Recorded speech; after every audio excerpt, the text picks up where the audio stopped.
Oke. Selamat datang di pertemuan ke apa ya, 11 sepertinya ya. Hari ini kita akan membahas tentang multi criterion decision making atau pengambilan keputusan dengan kriteria yang beragam atau multi kriteria. Nah, di sini ada satu metode yang spesifik, yaitu namanya Analytic Hierarchy Process atau AHP, HAP, you name it, bisa apa aja, bebas. Metode ini ditemukan oleh, ini perkenalan sedikit ya tentang AHP itu apa gitu ya. AHP ini ditemukan oleh Profesor Thomas L. Seti, ya, dia asalnya dari Amerika pada tahun 1970. Keren banget kan? 70-an udah menemukan metode secanggih ini. Eh, jadi, Profesor Thomas ini merancang AHP untuk membantu orang membuat keputusan yang kompleks dengan cara yang sistematis, seperti namanya hierarki ya. Jadi ada kayak tingkatan-tingkatannya. Nanti berikutnya, di slide-slide berikutnya kita akan lihat seperti apa wujudnya. Jadi gimana cara kerjanya AHP atau Analytic Hierarchy Process tersebut? Pertama, kita mulai dengan menentukan tujuan utama yang kita mau putuskan atau dari keputusan kita. Misalnya kita mau pilih beli mobil baru gitu ya. Nah, dari mobil baru ini ada cara kerjanya. Kita tentukan kriteria yang penting dari mobil-mobil tersebut. Misalnya, dia hemat atau enggak, modelnya, terus juga mesinnya manual atau enggak gitu ya. Ada kriteria-kriterianya. Dan selanjutnya kita susun dalam bentuk hierarki. Kita lihat coba. Ini tadi ya, Bapak penemunya. Multi-criteria decision making method was originally developed by Prof. Thomas.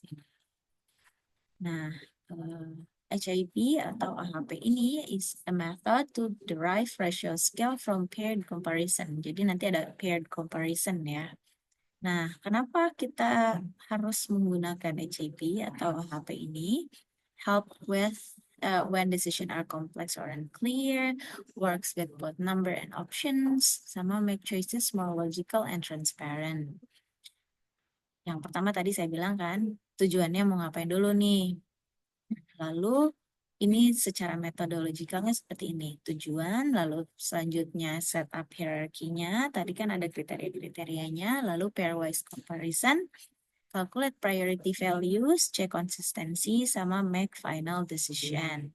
Ini dia pairwise comparison ya.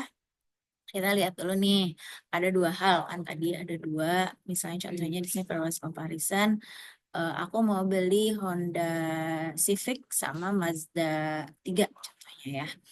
Eh, Sebetulnya misalnya dari segi kenyamanan dia lebih kenyamanan berkendara lebih nyaman yang mana gitu, atau enggak misalnya dari apa namanya hemat yang mana, walaupun dua-duanya sahabat Pertamina ya.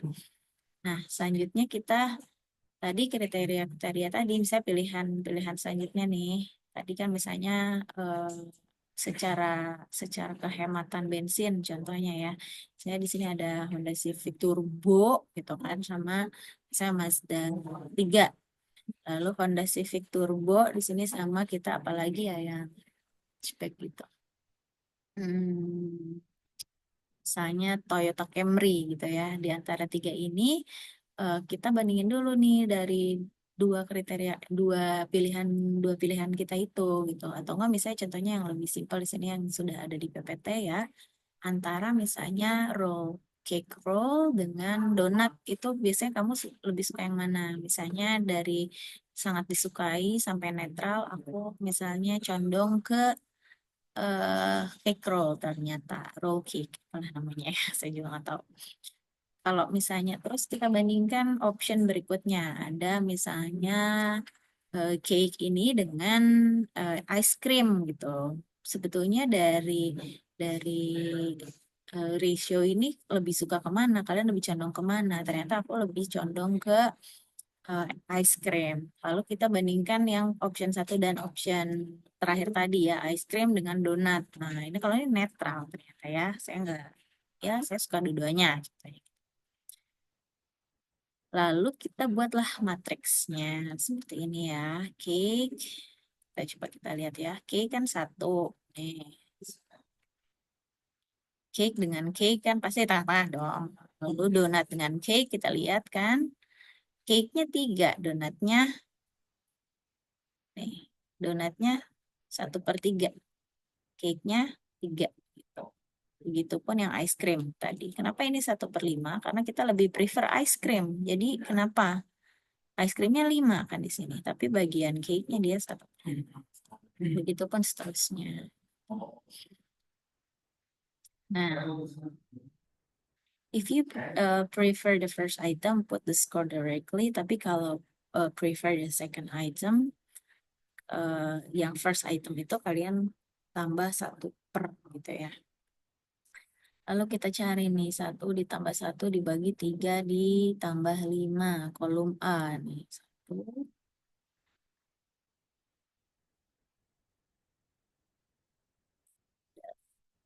6,33 kolom A. Lalu ada kolom B. Kolom B 3 ditambah, oh ini 1 ditambah 1/3 ini kan kolom A 1 ditambah 1/3 ditambah 5, lalu kolom B 3 ditambah 1 tambah 1, lalu kolom C 1/5 ditambah 1 tambah 1. Ini hasilnya misalnya ini nih, ini kan 6,33 berarti 1 dibagi 6,33 gitu, ini hasilnya ya. Selanjutnya kita rata-ratakan semuanya. Itu tadi yang hasil-hasilnya ya dari setiap row. Kalau tadi kan kolom, ini setiap row. Ini hasilnya ini. Lalu kita hasilnya kan ini udah ada nih 0,283, 0,236 dari cake dan juga dari donat, 0,236 dari ice cream, 0,41. Nah, gitu. Oh, hasilnya adalah priority bla bla with item normalize.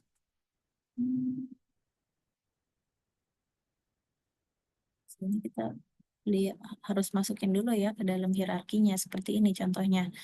Ini contoh yang berikutnya. Ini tadi belum selesai langkah-langkahnya ya.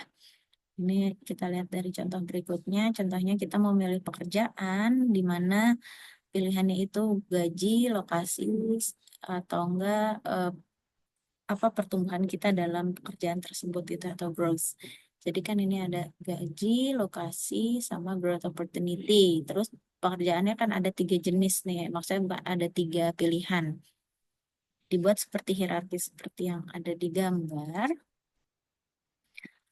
Lalu data-data yang sudah tadi yang dari pairwise comparison kalian bisa masukkan ke dalam matriks dan dihitung weight eh, ah, maaf bukan weight, dihitung average-nya seperti langkah-langkah yang sudah saya jelaskan tadi gitu ya. Lalu nanti sudah ada final score-nya di sini. Nah, job B has the highest final score. Kita pilih final score yang paling besar, yaitu adalah job B, di mana mungkin balance antara salary, location, sama growth-nya itu lebih balance daripada pilihan yang lainnya. Terima kasih telah menonton video pembelajaran kita hari ini. Sampai bertemu di chapter berikutnya.